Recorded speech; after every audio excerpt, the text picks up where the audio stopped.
¿Quiere Yeshua que seamos apenas creyentes o discípulos? ¿Sabes la diferencia entre uno y otro? ¿Será suficiente ser un creyente conforme el pensamiento de tantas personas que se encuentran en el cristianismo? ¿Estás entendiendo lo que quiere Yeshua verdaderamente de ti? Para responder las preguntas que acabo de mencionar, necesitas conocer algunas diferencias esenciales entre lo que significa ser un discípulo y lo que significa ser apenas un creyente. Y para eso te invito a que me acompañes en este video donde te daré algunos detalles relevantes sobre este tema.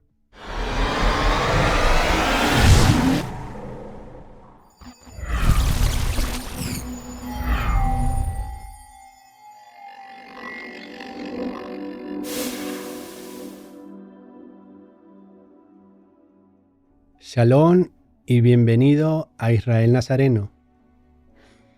En esta oportunidad que Yahweh me da para compartir contigo un estudio más, tengo el gusto de tratar un punto tan relevante para la vida de todas las personas como lo es el conocer las diferencias entre creyentes y discípulos. Para esto quiero comenzar leyendo algunos pasajes donde podrás ver algunos ejemplos de lo que representa ser un creyente. Comencemos por Marcos 6:34, que nos dice así: Y salió Yeshua y vio una gran multitud, y tuvo compasión de ellos, porque eran como ovejas que no tenían pastor, y comenzó a enseñarles muchas cosas. Después, cuando se acercaba la noche, los apóstoles le dijeron a Yeshua que enviara a las personas a las aldeas para que pudieran comprar algo para comer. Pero Yeshua proveyó milagrosamente a partir de 5 panes y 2 peces, conforme vemos en los siguientes versos.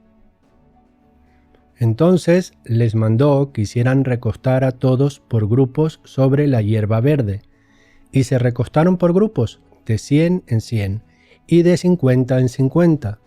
Entonces tomó los 5 panes y los 2 peces, y levantando los ojos al cielo, bendijo y partió los panes, y dijo a sus discípulos para que los pusieran delante, y repartió los 2 peces entre todos, y comieron todos, y se saciaron.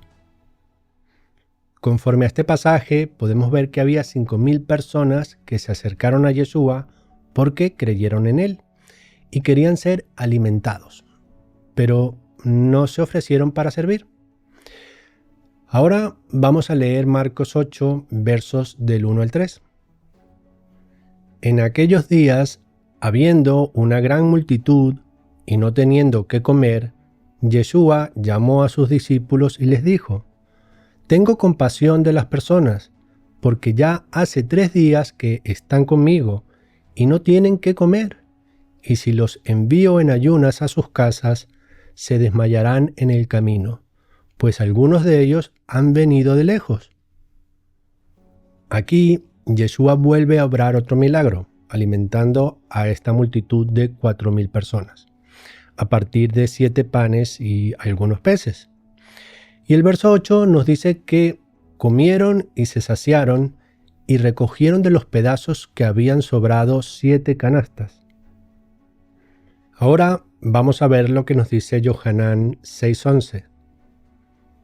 Y tomó Yeshua aquellos panes, y habiendo dado gracias, los repartió entre los discípulos, y los discípulos entre los que estaban recostados, asimismo de los peces cuanto querían. En este caso vemos a Yeshua una vez más dando de comer a la multitud, pero en este caso las personas querían hacerle rey, como vemos en los versos 14 y 15.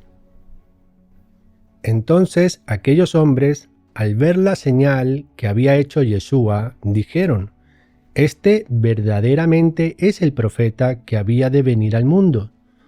Pero entendiendo Yeshua que ellos tenían la intención de apoderarse de él y hacerle rey, volvió a retirarse al monte solo. Ahora miremos el pasaje encontrado en Yohanan 6, versos del 24 al 26. Al ver la gente que Yeshua no estaba allí, ni sus discípulos, entraron en las barcas y fueron a Cafarnaún buscando a Yeshua. Y cuando le hallaron al otro lado del mar, le dijeron: Rabí, ¿cuándo llegaste aquí? Entonces Yeshua les respondió diciendo: de cierto les digo que me buscan no porque han visto las señales, sino porque han comido el pan y se han saciado. Este pasaje me parece bastante revelador. Aquí puedes notar cómo Yeshua les dice directamente que la motivación principal no fue el reconocer completamente que Yeshua es el Mesías, sino más bien porque estaban recibiendo bendiciones. Es decir, estaban comiendo y saciándose. Esto básicamente es una muestra de que los creyentes no tuvieron ninguna intención de convertirse en discípulos, sino que lo que querían era recibir bendiciones del Mesías. Ahora, una pregunta que nos podemos hacer es la siguiente: ¿por qué Yeshua despidió a la multitud de creyentes para pasar más tiempo a solas con sus discípulos? Para responder a esta pregunta, primero vamos a ver más de cerca cómo llamó a sus discípulos para servirle. Cuando el ministerio de Yeshua apenas estaba comenzando, él llamó a sus discípulos, quienes reconocieron su unción e inmediatamente dejaron sus redes para seguirlo. Esto lo podemos comprobar en el pasaje de Mateo 4, versos del 18 al 20, que nos dice así: Caminando Yeshua junto al mar de Galilea, vio a dos hermanos, Simón, llamado Kefa, y Andrés, su hermano, que echaban la red en el mar porque eran pescadores. Y les dijo: Síganme, y los haré pescadores de hombres. Ellos entonces dejaron al instante las redes y le siguieron. ¿Recuerdas lo que hizo Abraham cuando Yahweh le dijo que dejara su tierra y su parentela? Pues aquí vemos el mismo patrón. Los discípulos dejaron toda su vida: proyectos, deseos, sueños, familia, es decir, la búsqueda del éxito y la gloria personal, para seguir a Yeshua y obedecer, no solo creer lo que Yeshua les ordenó. Inclusive tenemos un testimonio de Kefa en este sentido, en Marcos 10:28, que nos dice así: Entonces Kefa comenzó a decirle: Mira, nosotros lo hemos dejado todo y te hemos seguido.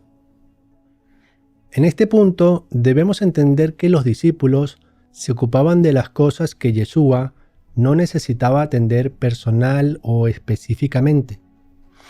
Por ejemplo, Kefa y Yohanan fueron a preparar la comida para el Pesaj. Lucas 22:8. Y Yeshua envió a Kefa y a Yohanan diciendo: Vayan y preparen el Pesaj para nosotros, para que comamos. Este tipo de cosas te pueden parecer poco importantes para los que más tarde dirigirían el reino de Yeshua aquí en la tierra. Pero podemos pensar que los discípulos deberían sentirse privilegiados y con gozo por el honor de hacer cualquier cosa que pudieran para ayudar a promover el reino de su maestro, sin importar lo que fuera. Y tenemos otro ejemplo en Mateo 21, donde los discípulos fueron a buscar un asna y un pollino, que Yeshua usaría más tarde para entrar en Jerusalén. Vamos a comprobarlo. Cuando se acercaron a Jerusalén y vinieron a Betfagé, al monte de los olivos, Yeshua envió 2 discípulos, diciéndoles: Vayan a la aldea que está delante de ustedes, y enseguida hallarán un asna atada y un pollino con ella. Desátenlos y tráiganmelos. Y si alguien les dijera algo, digan: el maestro los necesita, pero luego los devolverá. Así que, aunque tanto los creyentes como los discípulos parecen haber reconocido la unción de Yeshua, y aunque tanto los creyentes como los discípulos parecen haber deseado pasar tiempo con Yeshua y aprender de él, podemos ver una gran diferencia en la voluntad o decisión de servir a Yeshua. Los discípulos dieron todo lo que tenían por el privilegio de ayudar a su maestro a construir su reino. Sirvieron a Yeshua con todo su corazón, con toda su alma y con todas sus fuerzas. Y como amaban a Yeshua más que a sus vidas, Yeshua pasó tiempo con ellos. En contraste, los creyentes buscaban obtener algo de Yeshua. Venían para ser curados o para ser alimentados y para recibir instrucción gratuita. Así es como lo ve Elohim, tanto si la gente es consciente de su motivación o como si no. Entonces, necesitas preguntarte, ¿qué pasa contigo? ¿Por qué y para qué estás aquí? ¿Buscas sanidad, que te alimenten o que te enseñen gratis? ¿O estás aquí porque ya no te importa nada más que la oportunidad de pasar el resto de tu vida expandiendo el reino de Yeshua? Yeshua quiere que todos nosotros, eso te incluye, ayudemos a construir su reino. Esto es mucho más que descansar en Shabbat, aprender las Escrituras y pasar tiempo juntos. Y para esto tienes dos opciones, en las que o ayudas a construir su reino directamente, o le ayudas a aquellos que lo están haciendo. Fíjate lo que dijo el Mesías en la parábola del rey que lo representa, en Mateo 25, 40 y 45. Y respondiendo el rey les dirá: de cierto les digo que en cuanto lo hiciste a uno de estos mis hermanos más pequeños, a mí me lo hiciste. Entonces les responderá diciendo: de cierto les digo que en cuanto no lo hiciste a uno de estos más pequeños, tampoco a mí me lo hiciste. Debes tener muy en cuenta el llamado a la Gran Comisión que encontramos de manera muy concentrada en el pasaje de Mateo 28, versos del 18 al 20. Y Yeshua se acercó y les habló diciendo: toda potestad me ha sido dada en el cielo y en la tierra. Por tanto, vayan y hagan discípulos en todas las naciones, sumergiéndolos en mi nombre, enseñándoles a guardar todas las cosas que les he mandado. Y aquí yo estoy con ustedes todos los días hasta el fin de los tiempos. Amén. Para aclarar por qué este pasaje difiere de la mayoría de las versiones bíblicas, puedes ver, si no lo has visto aún, el video publicado la semana pasada, llamado La inmersión en el nombre de Yeshua. Y como nos dice el pasaje, Yeshua nos ordenó hacer más discípulos y no más creyentes. Porque el creyente que no es un discípulo realmente no ama a Elohim con todo su corazón, lo que tenemos en el primero de los 10 mandamientos. Necesitamos poner en acción lo que sabemos, porque si sabemos lo que Yeshua quiere que hagamos, pero no lo hacemos, se nos cuenta como pecado. Por eso debes recordar continuamente lo que dice Jacob o Santiago 4:17. Por lo tanto, al que sabe hacer el bien, pero no lo hace, le es pecado. Un error muy común en los creyentes es pensar que la gracia te dará salvación si tan solo piensas que Yeshua es el Mesías.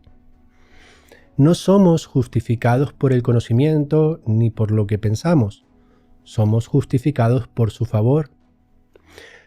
Siendo así, ¿será que Yeshua dará su favor y gracia a los que solo leen sus palabras pero no las ponen en práctica? O más bien, dará su favor y gracia a aquellos que hacen todo lo que pueden para expandir su reino. La obediencia es más que cualquier sacrificio, pero si no hay esfuerzo, no habrá verdadera obediencia. Porque Yeshua fue muy claro al decir que debemos esforzarnos. Mira lo que nos dice en Lucas 13:24. Esfuércense a entrar por la puerta angosta, porque les digo que muchos procurarán entrar y no podrán. Con lo visto hasta aquí, podemos notar un gran contraste entre un creyente y un discípulo. Sin embargo, podemos entender que el discipulado tiene diferentes características y diferentes niveles. Por esto vamos a ver algunas de estas diferencias. Como ya vimos, Yeshua estableció un estándar elevado para sus 12 discípulos originales. Sin embargo, había otros discípulos en el primer siglo que no cumplían con el mismo estándar establecido inicialmente por Yeshua. Y algunos se preguntarán, ¿es esto realmente así? Bueno, para responder a esta pregunta y lo que implica para nosotros hoy, vamos a ver lo que los eruditos llaman la ley de la primera mención. La ley de la primera mención nos dice que la primera vez que se introduce un concepto o se da un mandamiento en las Escrituras, establece un estándar o un precedente para todas las escrituras posteriores. Todas las variaciones posteriores a esto serán juzgadas por este estándar. Un ejemplo obvio de esto es el matrimonio. En Bereshit 2, el matrimonio se estableció entre un hombre y una mujer, unidos de por vida como una sola carne. Eso lo vemos en Bereshit 2, 23 y 24. Y Adán dijo, esto es ahora hueso de mis huesos y carne de mi carne. Esta será llamada varona, porque del varón fue tomada. Por tanto, el hombre dejará a su padre y a su madre, y se unirá a su mujer, y serán una sola carne. Si bien hay ciertas condiciones donde es permitido que un hombre tenga más de una esposa, no fue la intención original de Yahweh. Debes saber que siempre hay un costo espiritual y físico asociado con la poligamia, porque se desvía del estándar original de una esposa de por vida. Por otra parte, el celibato, que de alguna manera es un ideal exaltado, conlleva ciertos costos, en el sentido de que no es bueno para los seres humanos estar solos, porque eso se desvía del patrón original de Yahweh. Otro ejemplo de la ley de la primera mención es como durante la conquista de Canaán, Yahweh ordenó que todos los botines de guerra fueran destruidos por completo. Miremos Devarim 7 del 23 al 26. Pero Yahweh tu Elohim los entregará delante de ti y los quebrantará hasta que sean destruidos. Y entregará sus reyes en tu mano, y tú destruirás su nombre de debajo del cielo. Nadie podrá hacerte frente hasta que los destruyas. Las imágenes de sus dioses destruirás con fuego. No codiciarás plata ni oro de ellas, tomándolo para ti, para que no te sea de tropiezo, porque es abominación a Yahweh tu Elohim. Y no traerás cosa abominable a tu casa, para que no seas maldecido. Aborrecerás y abominarás del todo el anatema. Pero durante la conquista de Jericó, Acán, hijo de Carmi, tomó de los despojos prohibidos y los escondió. Este pecado hizo que Israel fuera derrotado por los hombres de Jai. Cuando esto fue descubierto, Acán fue ejecutado por desobedecer el mandamiento de Yahweh. Esto lo comprobamos en Josué 7, 24 y 25. Entonces Yehoshua y todo Israel con él tomó a Acán, hijo de Zera, la plata, la ropa, sus hijos y todo lo que él tenía, y los trajeron al valle de Acor. Y Yehoshua dijo, ¿por qué nos has turbado? Yahweh te afligirá hoy. Entonces todo Israel los apedreó y los quemaron con fuego después de apedrearlos. El castigo de Acán por la desobediencia nos recuerda que la paga del pecado es la muerte. Sin embargo, después de que Yahweh estableció este estándar, más tarde permitió que los hijos de Israel guardaran el ganado y los despojos de guerra, siempre que destruyeran al pueblo enemigo y a su rey. Esto lo podemos comprobar en Josué 8, versos 1 y 2. Yahweh le dijo a Yehoshua: «No temas ni desmayes. Toma a toda la gente de guerra contigo, levántate y sube a Jai. Mira, he entregado en tu mano al rey de Jai, su pueblo, su ciudad y su tierra. Y harás con Jai y con su rey como hiciste con Jericó y con su rey. Solo tomarán como botín sus despojos y sus ganados. Haz una emboscada a la ciudad detrás de ella». Los militares modernos siguen este mismo patrón. Aunque establecen altos estándares de disciplina durante el entrenamiento básico, el estándar de disciplina se puede relajar una vez que los reclutas llegan a su destacamento. Pero si alguna vez hay problemas de disciplina, los estándares altos vuelven a introducirse rápidamente. Si bien la mayoría de los eruditos se dan cuenta de que la ley de la primera mención se desarrolla en todo el Tanaj, pocos se dan cuenta de que también se desarrolla en el pacto renovado con respecto a los discípulos. Por ejemplo, Yeshua nos dice que para ser su discípulo debemos aborrecer nuestras propias vidas y a nuestras familias. También debemos literalmente dejar nuestras vidas en este mundo. Esto lo comprobamos en Lucas 14, 26 y 27. Si alguno viene a mí y no aborrece a su padre y madre, a su esposa e hijos, a sus hermanos y hermanas, y también a su propia vida, no puede ser mi discípulo. Y el que no lleva su cruz y viene en pos de mí, no puede ser mi discípulo. Y en el verso 33 continúa diciendo: Asimismo, cualquiera que no renuncia a todo lo que tiene, no puede ser mi discípulo. Cuando Yeshua invitó a los discípulos a seguirlo, inmediatamente abandonaron sus redes, lo que representa sus vidas en el mundo, y comenzaron a ayudarlo en hacer crecer su reino. Con esto podemos ver la ley de la primera mención aplicada al llamado al discipulado, en el sentido que establece un estándar muy alto y perfecto. Siguiendo con el pasaje de Mateo 4, versos del 18 al 20 que leímos anteriormente, vamos a leer los versos 21 y 22. Partiendo de allí, vio a otros dos hermanos, Jacob, hijo de Zebedeo, y Johanán, su hermano, en el barco con su padre Zebedeo, remendando sus redes, y los llamó. Y ellos inmediatamente dejaron el barco y a su padre, y lo siguieron. Asimismo, Yeshua le dijo al joven rico que antes de poder entrar al reino de Elohim, primero tenía que renunciar a todas sus posesiones materiales, y con esto poder demostrar que valoraba más las cosas del espíritu que las cosas materiales. Esto lo comprobamos en Mateo 19. Y he aquí, uno fue y le dijo: Maestro bueno, ¿qué bien haré para tener la vida eterna? Entonces le dijo: ¿por qué me llamas bueno? Nadie es bueno sino uno, es decir, Elohim.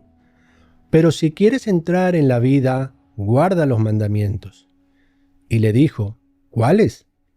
Yeshua dijo: no matarás, no cometerás adulterio, no robarás, no darás falso testimonio, honra a tu padre y a tu madre, y amarás a tu prójimo como a ti mismo. El joven le dijo: todo esto lo he guardado desde mi juventud. ¿Qué es lo que aún me falta? Y Yeshua le dijo: si quieres ser perfecto, ve, vende lo que tienes y dalo a los pobres, y tendrás tesoro en el cielo. Y luego ven y sígueme. Pero cuando el joven oyó esa palabra, se fue triste, porque tenía muchas posesiones. Ahora, la cuestión aquí no es pensar que las riquezas son malas per se. El enfoque aquí está en el amor al dinero o a las posesiones materiales, porque en las Escrituras encontramos grandes hombres de Elohim teniendo riquezas. Sin embargo, no podemos usar eso como pretexto para vivir enfocado en los placeres del mundo, porque nuestro enfoque debe estar en aprovechar nuestros bienes o riquezas para promover el reino de Yeshua. Siguiendo con el pasaje de Mateo 19, Yeshua explica lo difícil que es que los ricos entren en el reino de los cielos, por lo que los discípulos se asombraron y se preguntaron: ¿quién entonces podría ser salvo? Y Yeshua les explicó que lo que es imposible para el hombre, para Elohim es posible. Ahora sigamos leyendo el pasaje. Entonces Kefa respondió y le dijo: mira, hemos dejado todo y te hemos seguido, por tanto, ¿qué tendremos? Entonces Yeshua les dijo: les aseguro que en la regeneración, cuando el Hijo del Hombre se siente en el trono de su gloria, ustedes que me han seguido también se sentarán en 12 tronos, juzgando a las 12 tribus de Israel.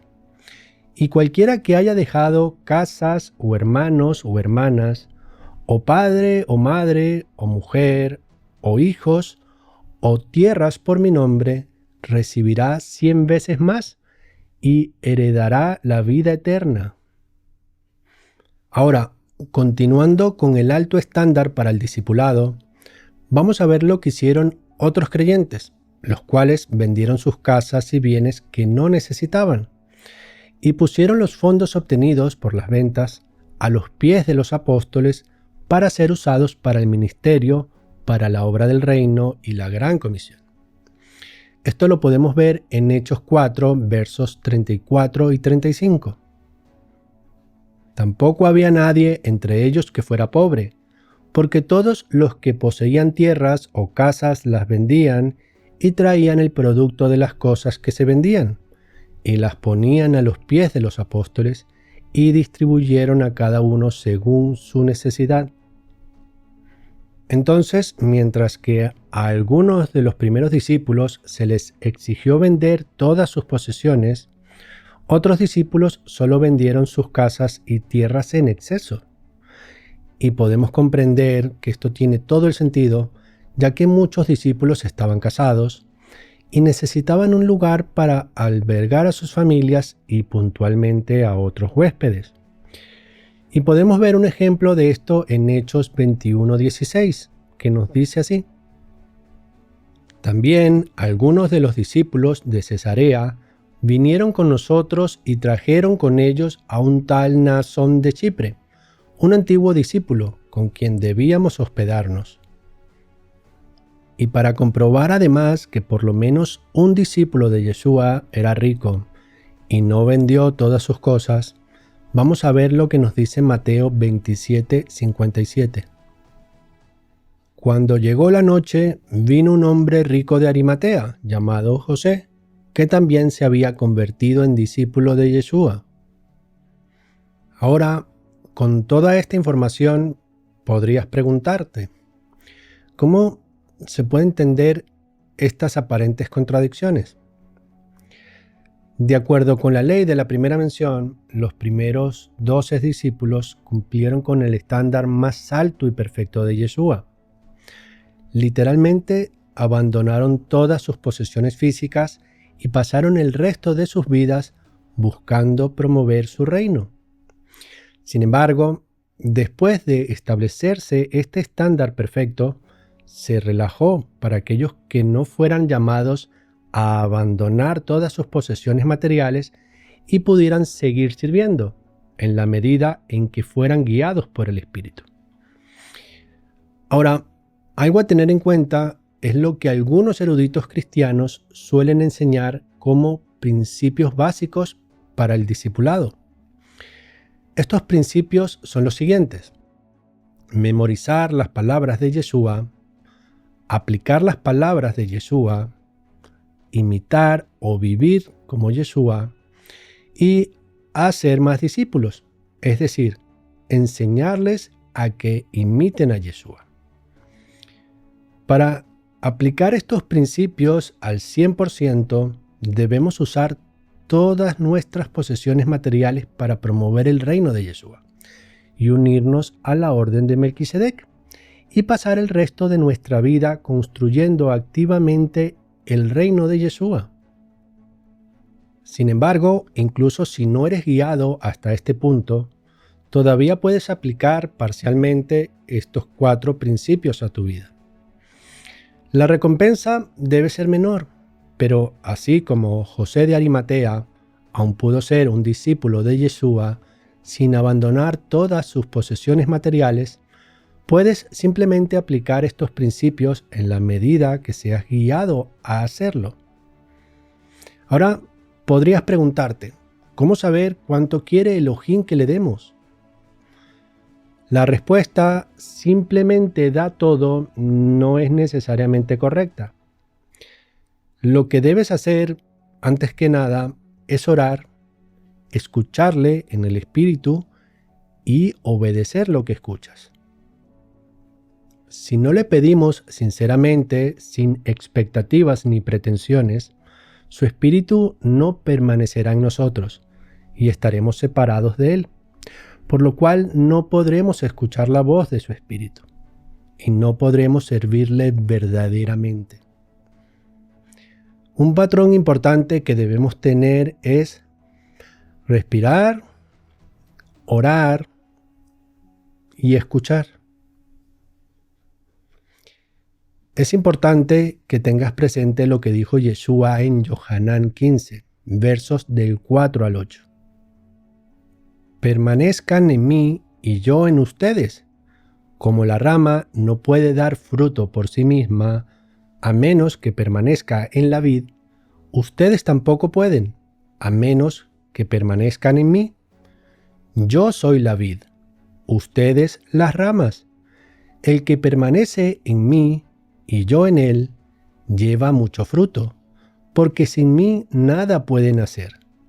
Si alguno no permanece en mí, será echado afuera como una rama y se secará, y las recogen y las arrojan al fuego y se queman. Si permanecen en mí y mis palabras permanecen en ustedes, pidan todo lo que deseen y les será hecho. En esto mi Padre es glorificado, en que lleven mucho fruto. Entonces ustedes serán mis discípulos. Debes notar que el verso 6 dice específicamente que si no permanecemos en él, seremos echados afuera como ramas secas, las cuales se echan al fuego. No es algo que debamos pasar por alto, ni tomar a la ligera. Y en el verso 7 se nos dice que si permanecemos en él, podemos pedir lo que queramos y nos será hecho. Y aquí hay algo fundamental que debes entender, y es que si permaneces verdaderamente en su espíritu, todo lo que pidas será conforme a su voluntad, y nunca basado en deseos personales. Entonces, si oramos, escuchamos y obedecemos lo que su espíritu nos dice, entonces verdaderamente somos sus discípulos, en cualquier medida y en cualquier capacidad que Él nos guíe.